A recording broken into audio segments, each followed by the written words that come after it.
Promosso dall'Unione Nazionale Ufficiali in Congedo d'Italia, sezione di Agrigento, si è svolto questa mattina presso l'auditorium dell'Istituto Niccolò Gallo di Agrigento il premio Dona Maiora.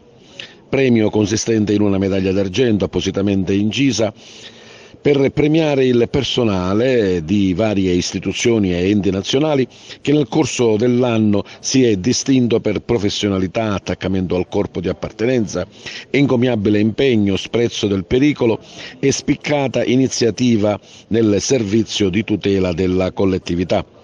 Presenti il prefetto di Agrigento e le massime autorità civili e militari della provincia. Sono stati premiati i rappresentanti dei Vigili del Fuoco, della Polizia Penitenziaria, della Polizia di Stato, della Guardia di Finanza, dei Carabinieri, della Capitaneria di Porto Marina Militare e dell'Esercito Italiano.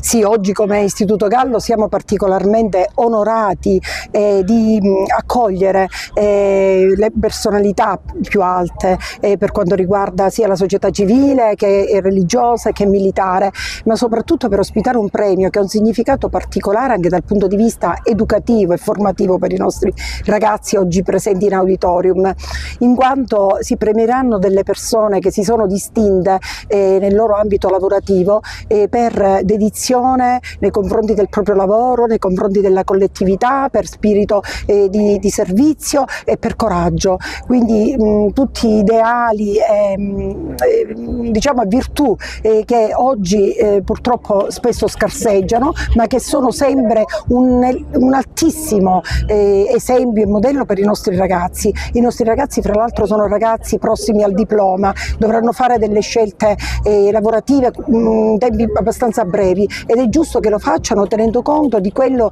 che deve animare la loro futura professione e la loro futura vita, che è un lavorare per gli altri, con gli altri, per migliorare la nostra società. Allora, l'Unione Nazionale Ufficiali in Congedo d'Italia, che in abbreviazione diciamo UNUCI, ha come scopo principale quello di mantenere i rapporti tra i militari in servizio e i militari in congedo e di mantenere un adeguato livello di conoscenze dal punto di vista militare nei confronti dei propri iscritti. Fanno la propria azione anche in campo sociale, come questo premio di oggi. Esatto, questo premio di oggi serve proprio ad unire, a fare da trade union tra la parte militare e la parte civile, cosa che per l'UNUCI è istituzionale.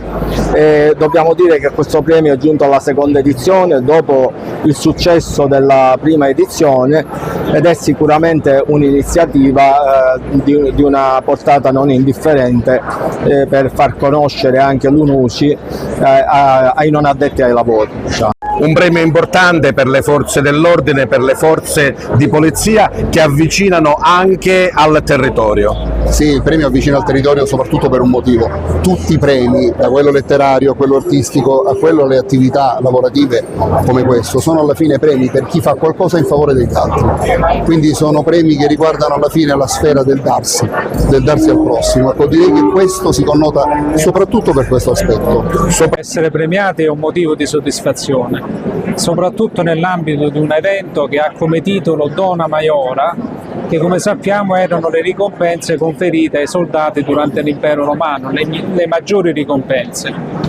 Io ho riconosciuto nel mio vice, il comandante Guzzi, una grande capacità di comunicazione agli studenti, delle tematiche ambientali in particolare. Infatti nella motivazione leggeremo che il comandante Guzzi è stato premiato, oltre che per la grande capacità operativa, per il suo atteggiamento costruttivo, propositivo e diciamo anche di docenza nei confronti delle scolaresche.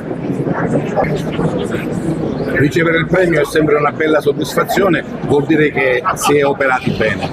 Assolutamente sì, questo è un premio molto importante e prestigioso. comunque ritengo opportuno e doveroso condividere questo premio con tutto il personale della Capitaneria di Porto Empedocle, personale militare e personale civile, perché il raggiungimento di questo obiettivo, di questo premio è il lavoro di squadra, è un lavoro di un team, e quindi grazie al lavoro e alla collaborazione di tutti siamo riusciti a raggiungere questo grande risultato. È anche importante condividerlo con il comandante della Capitaneria, il comandante Ventriglia, grazie al suo supporto e al suo indirizzo costante.